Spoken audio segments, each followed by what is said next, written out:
What is it about?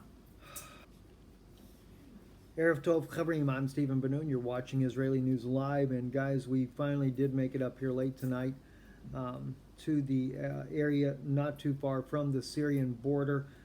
Ariel is feeling a little bit better. We did have to stop with her. We were hoping to be live on the border this evening. We're unable to because she got sick this afternoon, but we did make it in. We'll be up there on the border live from the Syrian border in the morning. Probably late morning by the time we get there. It's still about an hour's drive from where we're at now. But I wanted to bring something to your attention that was very interesting to me. This is reported on RT News. It's about Samantha Powers and, of course, the Russian foreign minister's response to Samantha Powers, who is of course, Samantha is for the United States, works for the U.S. As a ambassador to the United Nations. The article goes on to say here, the Russian foreign minister spokeswoman invited the U.S. ambassador to the UN to visit Syria and see firsthand what embarrassed means. This comes after the UN ambassador lashed out at Moscow for hinting the U.S. supports ISIS after coalition airstrikes hit the Syrian army. Well, it's kind of funny that Samantha Powers would kind of snub the Russian foreign minister, because it is a fact that the U.S. supports in the past as well as trained. It is all factual information that yes, the U.S. did indeed train and support ISIS in the beginning, and kind of obvious that maybe they may be supporting them once again. Actions speak louder than words.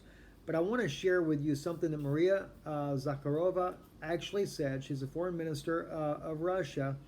And you want to talk about putting Samantha Powers in her place. She definitely put her in a place. She posted this on Facebook.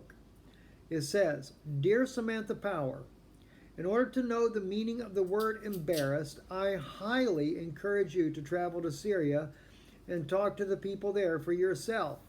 And by that, I do not mean the Al-Nusra Front militants, nor the moderate opposition whose humanitarian situation Washington seems to be so worried about. I likewise am not referring to the Western warriors for Syria.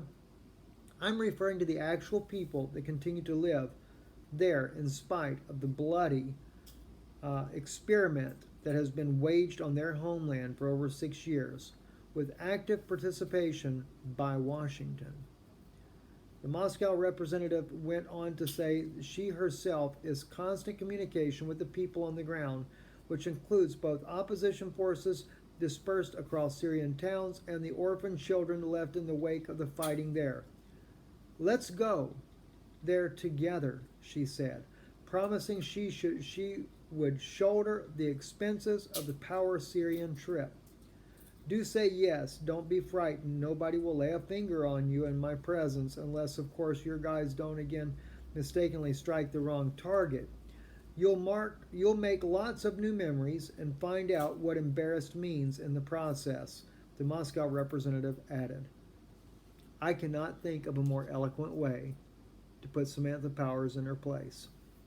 And, I don't look down upon Miss Powers because she's a girl at all.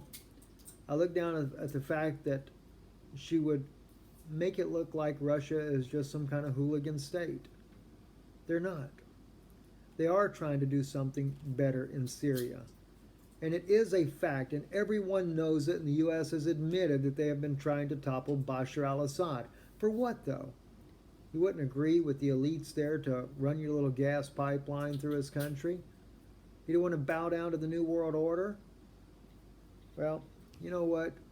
God bless the Russian foreign minister for her courage, and I think Miss Samantha Powers should take her up on it. Maybe it would bring about a lasting peace between the United States and Russia if someone had the courage to take her up on it. But I highly doubt that'll ever be the case. She'll probably be snubbed off just like Obama snubs off President Putin. I'm Stephen Benoon. You're watching Israeli News Live. Erev Tov.